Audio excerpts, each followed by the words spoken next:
Good morning, all you boxing fans out there. I'm LeRoy Peters, and this is the second episode of The World of Boxing According to LeRoy. It is November 29th, 2020, and the time is 11:12 Eastern Standard Time. I don't even know where to start. For starters, I want to talk about the fight between Roy Jones Jr. and Mike Tyson last night. I did not watch it. I did not see it last night. I did see clips of it, and according to those who did see it, the fight was better than expected. I'm grateful Roy Jones did not get hurt, but by his own admission, every time Tyson hit him with the body shots, it did hurt. So he's probably going to be feeling it later. But the fact that the fight was declared a draw showed that made me very happy that I didn't waste $50 on it, because I had a feeling something was going to happen. Something bad was going to happen, even if it was a great fight. Even again, I'm happy no one got hurt seriously, but even in an exhibition, if BS decisions are happening, I mean, this is another black eye for the sport of boxing. I'm impressed how that both Roy Jones Jr. and Mike Tyson came in shape. According to those who did see the fight, everyone believed, and not just fans, but even boxing experts believe Mike Tyson won the fight hands down. But the judges, a lot of people feeling like they don't know what they were watching. But this is some of the BS that I'm venting about in the sport of boxing, the sport that I love as a boxing fan, with the exception of the very first Wilder Fury fight, which I'm going to talk about later. These bad decisionings, and these from corrupt judges, and let's be honest, they are corrupt, who probably couldn't judge a pie eating contest if their life depended on it. It's what's hurting the sport of boxing. And with MMA taking over and getting people's interest, we can't have boxing. We can't have this. We cannot afford this. The powers that be in boxing need to get their heads out of their backside and do something. This has been going on way too long, and it's time to put an end to it right now. So that's all I'm going to say about that. Today, I would like to talk about a boxer who I was going to talk about another boxer, but today there's a boxer I feel like I need to talk about, since it's a boxer I really do not like, but I do respect him. I gotta respect him. That's Tyson Fury, the Gypsy King.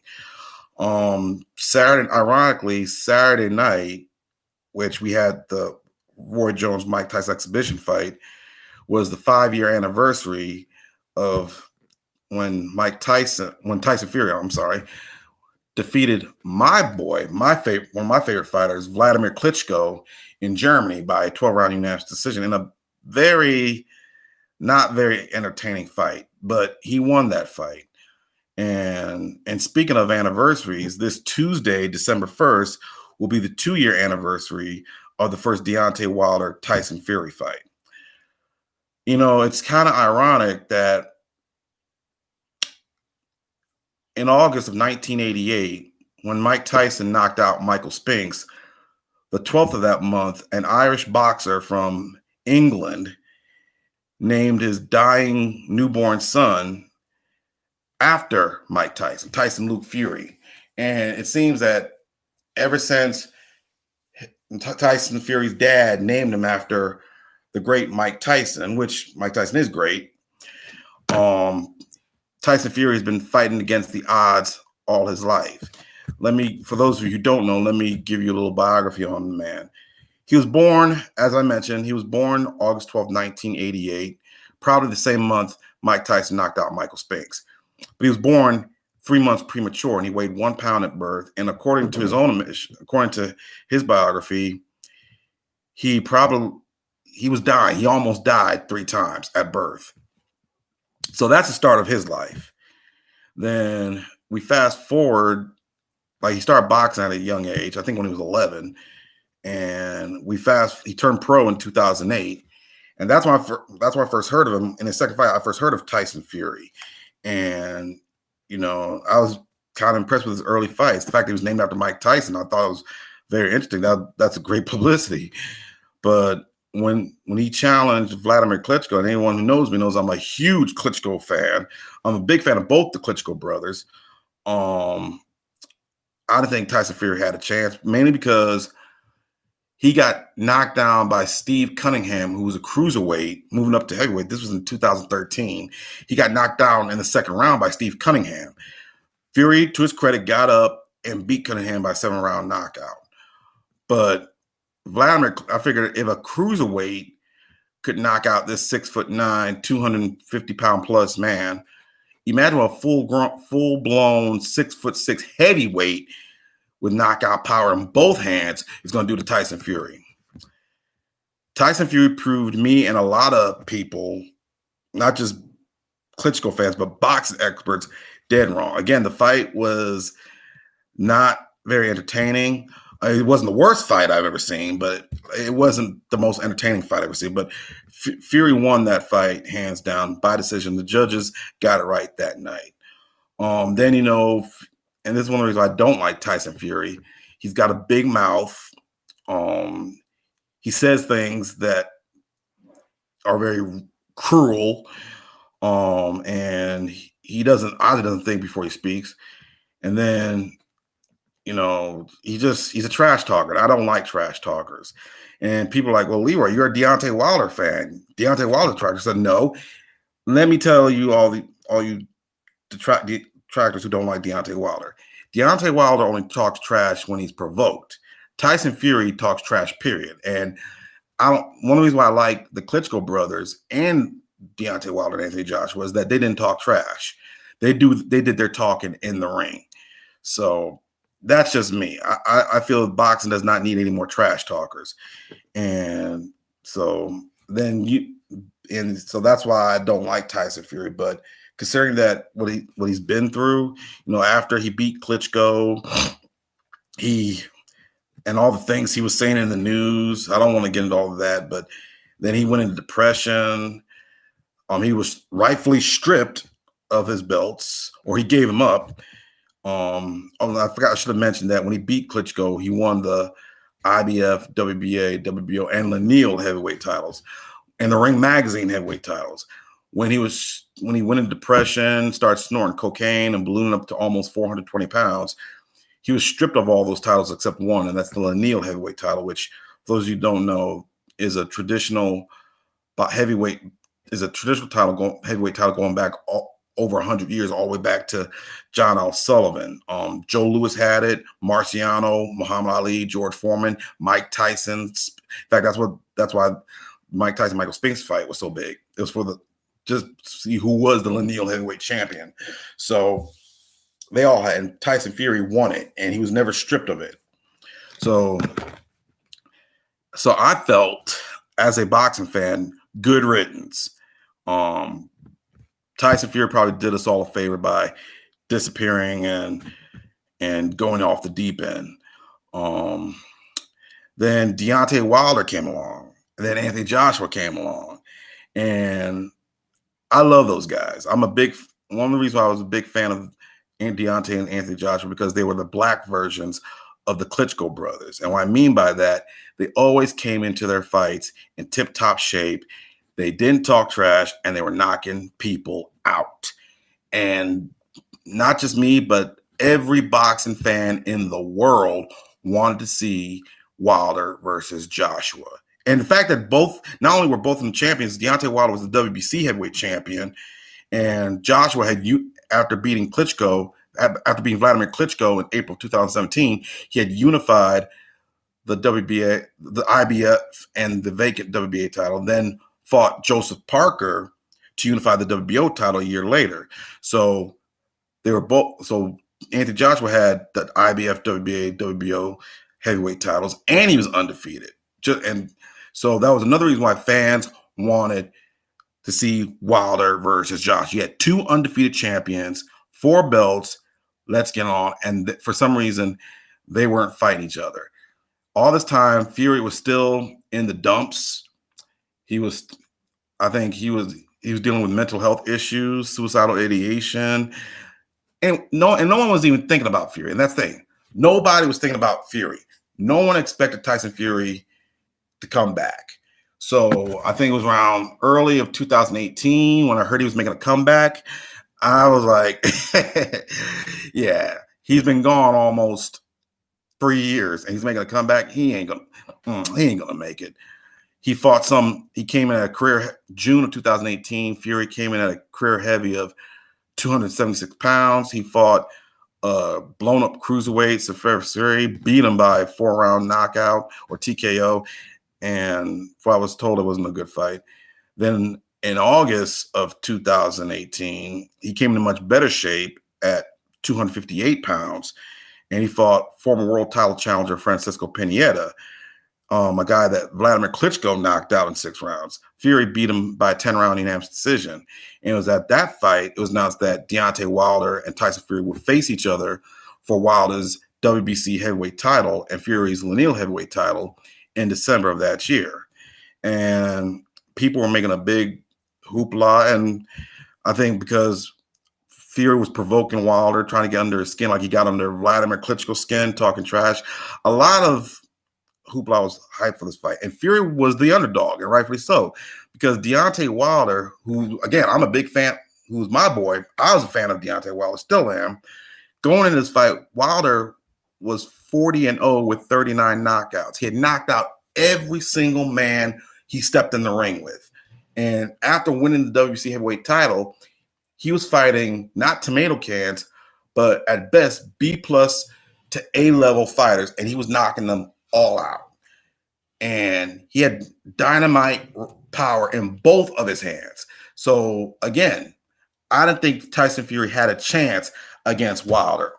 And I predicted this fight was going to be done within a few rounds. So, but someone forgot to tell Tyson Fury that. And we go to the weigh-in. Tyson Fury weighed in at 256.5 pounds. Impressive. Wilder weighed in at 212.5, which is the second time he's come in a fight where he gives up 30 to 40 pounds against a top heavyweight. But he's always been the pursuer. And let's not forget, Tyson Fury's 6'9", Wilder's 6'7". So you had two undefeated champions going at it. So we go to the night of the fight, which was December 1st, 2018. And for those of you who haven't seen it, like I've seen this fight a dozen times on YouTube. I watched it when it happened. I highly recommend it. This fight went way better than it was promoted. It lived way past the hype.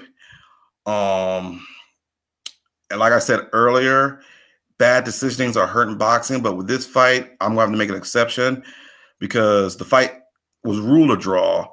But as much as I dislike Tyson Fury and love Deontay, I had to call the decision was BS. Fury won the fight. I gave Deontay Wilder 3 rounds. 2 of them were the rounds he knocked Fury down in the 9th and the 12th round. And for the life of me, how Fury got up from that knockdown in the 12th round, to this day, I'm still trying to figure out how that happened. Because, like I said, Deontay Wilder has knocked every single man that stepped in the ring with him. And going into the 12th round, Wilder catches Fury with a straight right and a check left to his jaw as Fury's going down. And Fury looked out for 5 seconds. He looked comatose. Then it's like a second later, he's up. He wakes up, and by the time the referee reaches 9, Fury is back on his feet and is like, let's go. And I'm like, how did he get up? A lot of people are trying to figure out, even Tyson Fury doesn't know how he got up. And I was talking to my cousin who's an amateur boxer, and I had to tell him, there's only one reason Fury got up from that knockdown in the 12th round. It was supernatural. It had to be. Because you don't take a punch like that from Deontay Wilder and get up like that and not stay down. It's totally humanly, physically impossible for someone to get up from a knockdown like that the way Tyson Fury did. So it had to have been supernatural. Again, with the decisioning, like I said, I thought it was a great fight. Even though the decision was wrong, it didn't ruin the event. It didn't ruin the fight itself.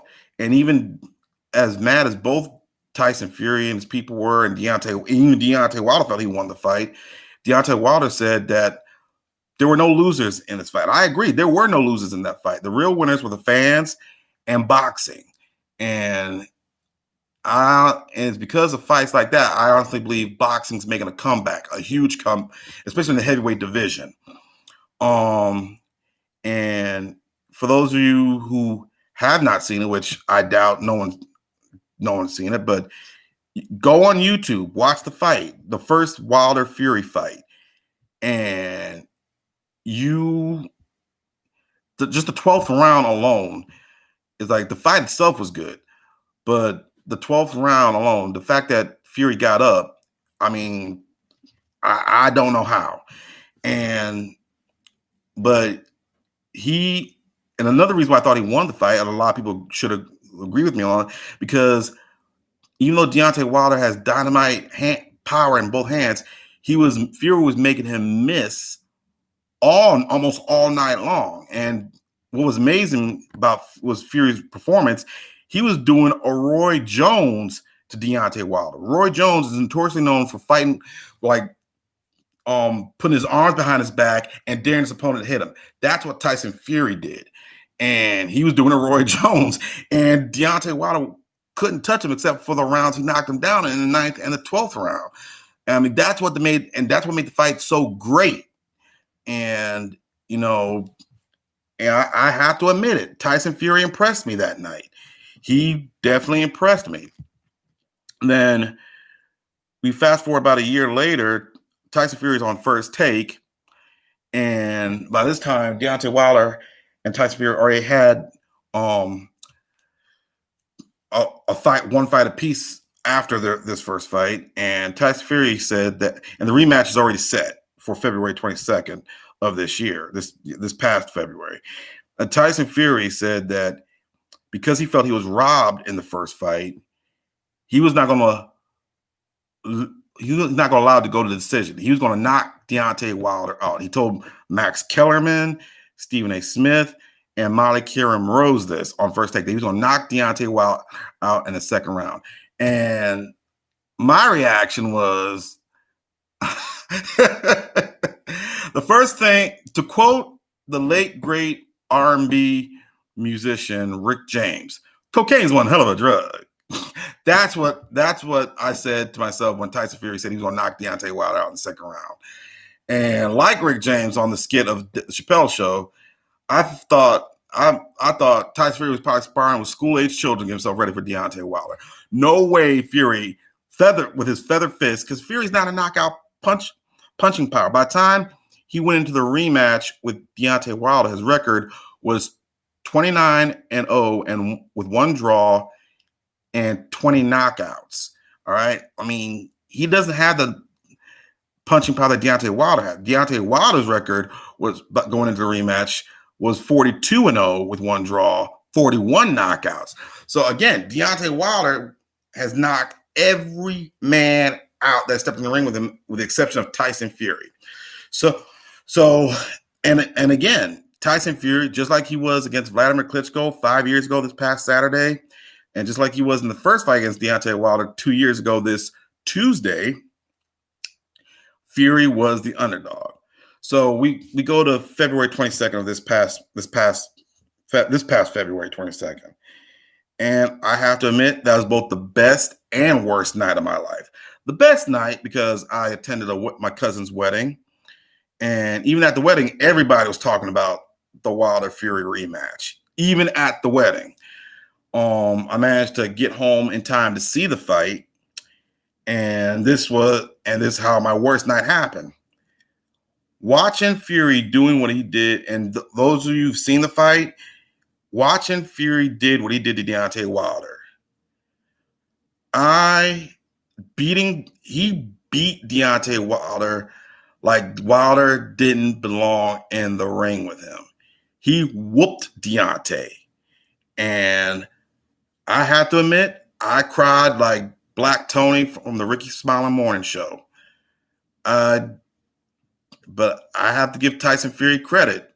You know, he figured how to beat Deontay. And, you know, after I came over my initial shock of that fight, if I can compare that fight to one of the fights of old, I'd say I could compare it to Ali versus Foreman, the Rumble in the Jungle, in which Ali rope-a-doped George Foreman. This fight was probably, I'd say Tyson Fury beat Deontay Wilder worse than Muhammad Ali beat George Foreman in this fight. And beating the odds, you know, it was, I think Molly Kieran Rose said it best on First Take the following Monday. It was hard to watch. It was hard to watch. 7th round TKO. Well, Wilder's corner threw in the towel because he was taking a bad beating. And I applaud Mark Breland for doing what he did. So I don't want to get into the accusations that Deontay Wilder's doing because they're bogus. Again, I talked about them in the last clip. I'm a fan of Deontay, but he's not doing himself any favors with these bogus accusations. As far as Tyson Fury is concerned, two-weight world champion Timothy Bradley and Hall of Fame boxing trainer Teddy Atlas said it best. They say Fury is the modern-day Muhammad Ali. And as much as I don't like Muhammad Ali, for his accomplishments in boxing, I have to respect him. I mean, I'm a fan of George Foreman. I met the guy, and Ali beat him. In fact, Ali's the only guy to beat Foreman by knockout. Tyson Fury is the only guy to beat Vladimir Klitschko by unanimous decision. And now this is like the second time he's beaten a fighter that I'm a big fan of. And considering that all that Tyson Fury has been through, both in and out of the ring, I mean, look at his accomplishments. I want to start with his accomplishments in the ring. He's the second boxer to win all 4 heavyweight titles in the 4-belt heavyweight era. The first one was Riddick Bowe. No one's unified all 4 heavyweight titles. He's just the second one to win each portion of the title, and he's the first boxer to end 2 title reigns that had 10 or more title defenses. When he fought Vladimir Klitschko 5 years ago, Vladimir Klitschko was making his 19th title defense. When he fought Deontay Wilder in the rematch this past February, Deontay Wilder was making his 11th title defense. But no fighter has done that in the history of heavyweight boxing. Tyson Fury is the first heavyweight fighter to do that. He's the first 2-time Ring Magazine heavyweight champion, I think. Or maybe that was Ali. I'm not sure. But as much as I dislike Tyson Fury, like Ali, his accomplishments in the ring, you have to respect him for. And his accomplishments out of the ring, considering that it's ironically, since it's like once his father named him Tyson, he's been beating the odds ever since the day he was born. Like once he was named after Mike Tyson, I'll say it again, he's been beating the odds since he was born. He wasn't expecting to live when he was born. He wasn't supposed to beat Vladimir Klitschko. He was an underdog in that fight. He was an underdog in both fights against Deontay Wilder, and he beat them. And then he won at life. After the Klitschko fight, he suffered mental health problems. And as someone who suffers from mental health, I can respect that. He ballooned up to 420 pounds. He was a cocaine addict, and he attempted suicide while he was out of the sport. So to come back after almost 3 years and do what he did, you gotta respect the man. I mean, I as much as I dislike him, you have to respect him. And you know, as 2020 comes to a close, who knows what's going to happen next year? I would like to see a third fight between him and Deontay Wilder. Hopefully Wilder, comes in bigger, comes in better and stronger, and beats Tyson Fury to reclaim the WBC heavyweight title and also win the Lanil and Ring Magazine title. A lot of people feel that's not going to happen. And either way, if that happens, the winner should fight Anthony Joshua to unify all 4 heavyweight title belts.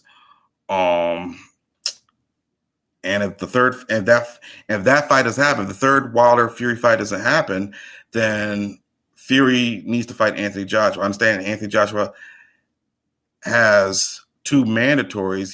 He has an IBF mandatory against Cooper Pulev this December 12th.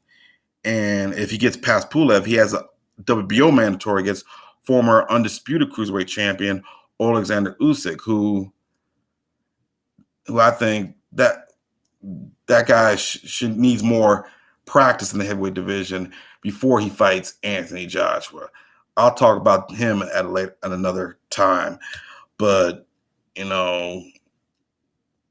since like I said, this past Saturday was the 5th anniversary of Fury's victory over Klitschko. This Tuesday is the 2-year anniversary of the first Wilder Fury fight.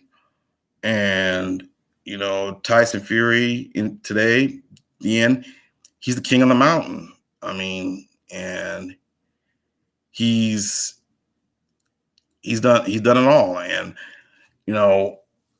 I'm looking forward to see what he'll do in the following year.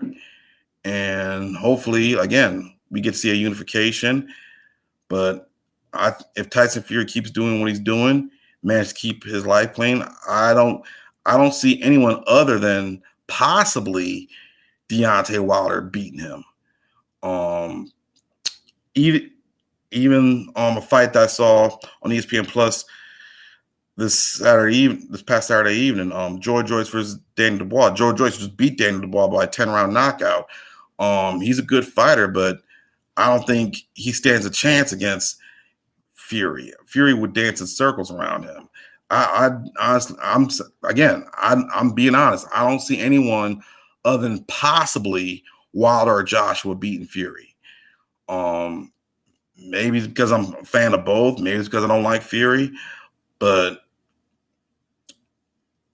he's the king of he's the king of the mountain. He's here to stay as long as he wants. So we're just gonna have to see what happens. Thank you for your time. This is the episode 2 of The World of Boxing Court of LeRoy. I'm LeRoy Peters. You all have a safe week. Please be safe. Wear your mask.